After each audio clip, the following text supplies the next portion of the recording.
आप सभी लोगों का हमारे YouTube चैनल पर फिर से स्वागत है। आज के इस वीडियो लेक्चर में हम कक्षा 10 के बुक फर्स्ट फ्लाइट के third poem a tiger in the zoo के हिंदी एक्सप्लेनेशन और इसमें आए हुए इम्पॉर्टेंट वर्ड मीनिंग्स को समझेंगे।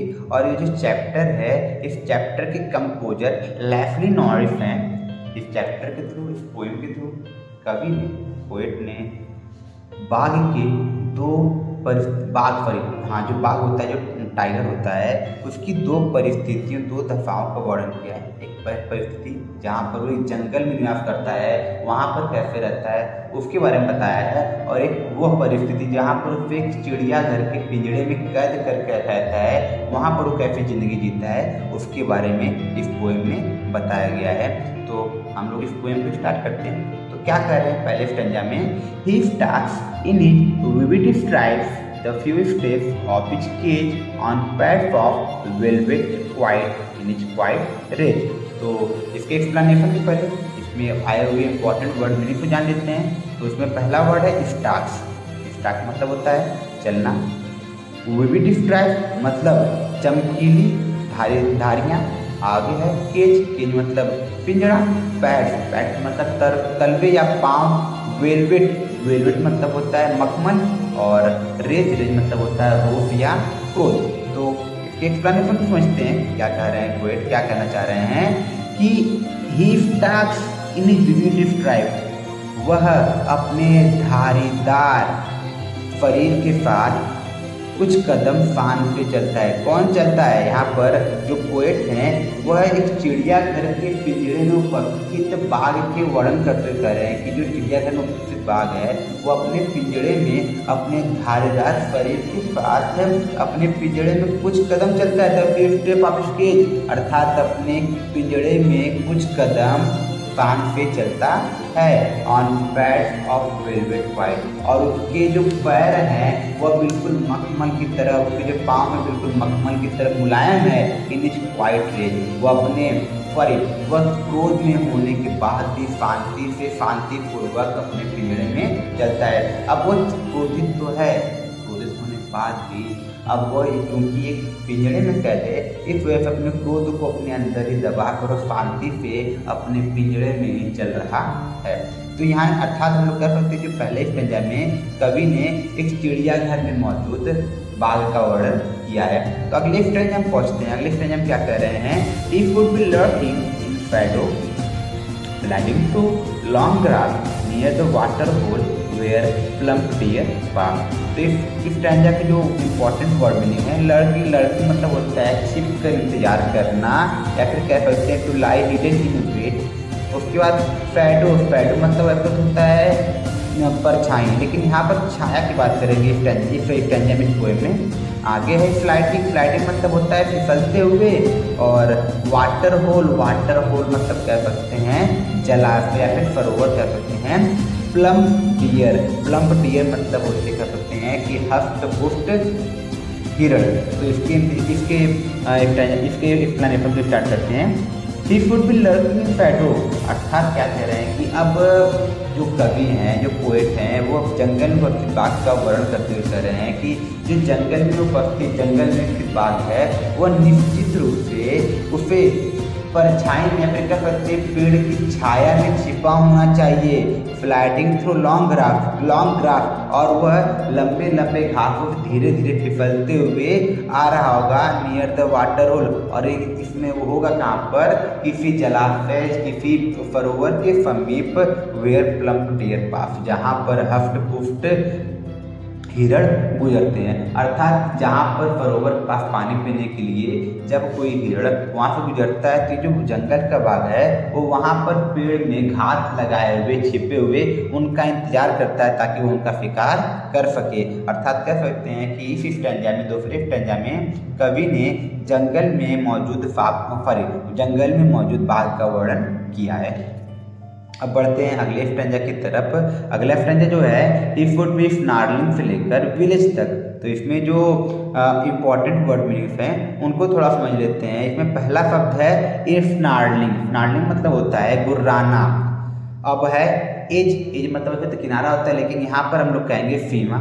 और उसके बाद है बेयरिंग, बेयरिंग मतलब दिखाना, टू शो, फैंक्स, फैंक्स मतलब होता है दांत या फिर जो उसके नुकीले दांत होते हैं बाघ के, उसकी बात कर रहे हैं। क्लॉज, क्लॉज मतलब होते हैं पंजे।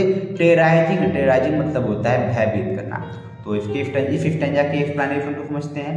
He should be snarling around houses at the jungle fish। अब कवि क्या कर रहे हैं कि जो अभी भी कवि जंगल में मौजूद बाघ के बारे में बता रहे हैं कि जो जंगल का बाघ है अब वह जंगल की सीमा पे जो घर स्थित हैं, जो गांव है, उस गांव के चारों तरफ जो घर स्थित होंगे चारों तरफ घूम रहा होगा, गुर्रा रहा होगा उन घरों के चारों तरफ, bearing his white fang fish claws, और अपने सफेद दांत, नुकीले दांतों को, अपने पंजों को दिखाकर टेरराइजिंग द विलेज, जो क्या कर रहा होगा वह गांव वासियों को भयभीत कर रहा होगा। अर्थात क्या कह रहे हैं कि अभी जिस जंगल में बाघ मौजूद है उस जंगल की सीमा पे जो गांव स्थित है उस गांव के घरों के चारों तरफ वो गुर्रा कर घूम रहा है, और घूमकर वो अपने तीक्ष्ण, अपने नुकीले दांतों को दिखाकर, अपने पंजों को दिखाकर उन वहाँ के गांव वासियों को भयभीत कर रहा है। अर्थात तीसरे स्टैंजा में भी